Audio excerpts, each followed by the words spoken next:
السلام علیکم۔ بسم اللہ الرحمن الرحیم۔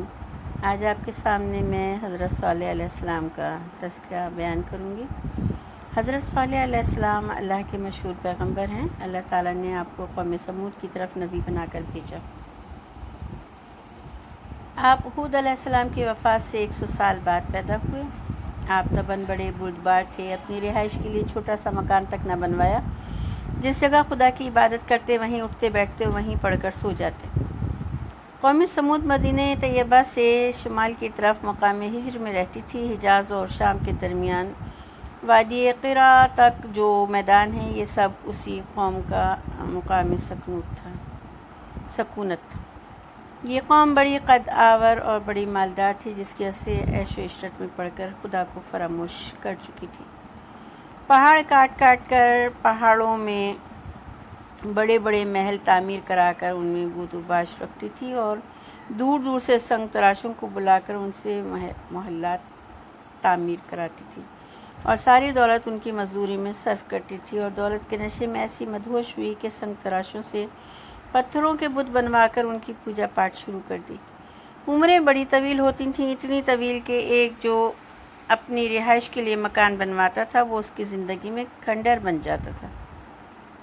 اس قوم نے بھی اللہ کے نبی اور اپنے محسن حضرت صالح علیہ السلام کو جھٹلایا، ان کی تکذیب کی، اور اس حد تک بڑھی کہ حضرت صالح علیہ السلام سے یہ مطالبہ کر دیا کہ اگر تم اپنے دعوی نبوت میں سچے ہو تو سامنے والے پہاڑ کی چٹان سے ایک حاملہ اونٹنی نکال کر دکھاؤ تو ہم ایمان لے آئیں گے۔ حضرت صالح علیہ السلام نے اللہ سے دعا مانگی۔ اللہ نے حضرت صالح علیہ السلام کی دعا سے بطور معجزہ پہاڑ کی چٹان سے حاملہ اونٹنی پیدا کی۔ یہ اونٹنی بڑے ڈیل ڈول کی تھی، جس جنگل میں چڑھتی اس کو دیکھ کر دوسرے جانور ڈر کر دور بھاگ جاتے تھے۔ یہ قوم اتنا عجیب معجزہ دیکھ کر جو عقل میں نہیں آ سکتا تھا، ایمان لانے کے بجائے اونٹنی کے دشمن بن گئے، اس کو ہلاک کر دیا، اور حضرت صالح علیہ السلام سے عذاب لانے کا مطالبہ کرنے لگے۔ حضرت صالح علیہ السلام نے بحکم خداوندی جواب دیا، اچھا تم 3 دن اپنے گھروں میں آرام کر لو، پھر دیکھو غیب سے تم پر کیسا عذاب آتا ہے۔ اسی دوران حضرت صالح علیہ السلام اور ان کے اہل خانہ کو قتل کرنے کے منصوبے بنانے شروع کر دیے۔ یہ منصوبہ بنانے والے اپنے منصوبے کو عملی جامہ پہنانے سے پہلے خود ہی حرف غلط کی طرح مٹ گئے۔ ان کی تباہ شدہ بستیوں کے نشانات آج بھی نظر آتے ہیں، جو اپنے دیکھنے والوں کو پکار پکار کر دعوت عبرت دے رہے ہیں۔ قرآن مجید میں اللہ رب العزت نے ارشاد فرمایا، اور سمود کے واقعے میں بھی عبرت کی نشانی ہے، جب ان سے کہا گیا ہے کہ تم لوگ اور چند دن فائدہ اٹھا لو۔ آگے ارشاد ربانی ہے، سو ان لوگوں نے اپنے رب کے حکم سے سرکشی کری، اور پھر ان کے دیکھتے ہی دیکھتے ایک ہولناک کڑک نے آ پکڑا۔ پھر ارشاد فرمایا رب العزت نے، پھر وہ نہ تو کھڑے ہو سکے اور نہ ہم سے بدلہ ہی لے سکے۔ یہ حضرت صالح علیہ السلام کے واقعے کا خلاصہ آپ کے سامنے میں نے پیش کیا۔ تفصیلات میں اللہ رب العزت ارشاد فرماتا ہے پیارے محمد صلی اللہ علیہ وآلہ وسلم کے ذریعے سے کہ حضرت صالح علیہ السلام بھی اللہ کے مشہور پیغمبر ہیں۔ قرآن کریم میں آپ کا 8 مقامات پر ذکر آیا ہے۔ حضرت ہود علیہ السلام کی وفات سے 100 سال بعد آپ پیدا ہوئے۔ 20 سال آپ نے اپنی قوم سمود کو تبلیغ کی۔ 280 سال کی عمر میں آپ کی وفات ہوئی اور مکہ معظمہ میں دفن ہوئے۔ جیسا کہ بتایا کہ حضرت صالح علیہ السلام حضرت ہود علیہ السلام کی وفات سے 100 سال بعد پیدا ہوئے، جس کے معنی یہ ہوئی کہ قوم سمود قوم عاد کے بعد ہی ہوئی۔ قرآن مجید بھی یہی ارشاد فرماتا ہے، پارہ نمبر 8 رکوع 17، اور تم وہ وقت یاد کرو جب خدا نے تم کو قوم عاد کے بعد جانشین کیا اور تم کو زمین میں بسنے کو اس طور پر ٹھکانہ دیا کہ تم نرم زمین میں بڑے بڑے محل بناتے ہو، پہاڑوں کو تراش تراش کر ان میں گھر آباد کرتے ہو۔ قوم سمود رہتی کہاں تھی؟ یہ قوم جس جگہ آباد تھی وہاں پانی کی شدید قلت تھی، تو اس سے ہر شخص کے ذہن میں یہ آتا ہے کہ وہ جگہ کیسی تھی، کہاں تھی۔ تو قرآن مجید میں ارشاد فرمایا، اور بے شک جھٹلایا رسولوں کو ہجر والوں نے، پارہ 14 رکوع 6۔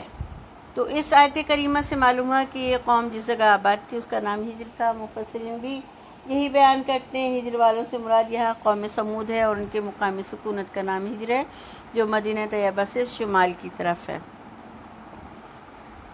سمود کی بستیوں کے کھنڈرات اور آثار آج تک موجود ہیں۔ اس زمانے کے بعض مصری اہل تحقیق نے ان کو اپنی آنکھوں سے دیکھا ہے۔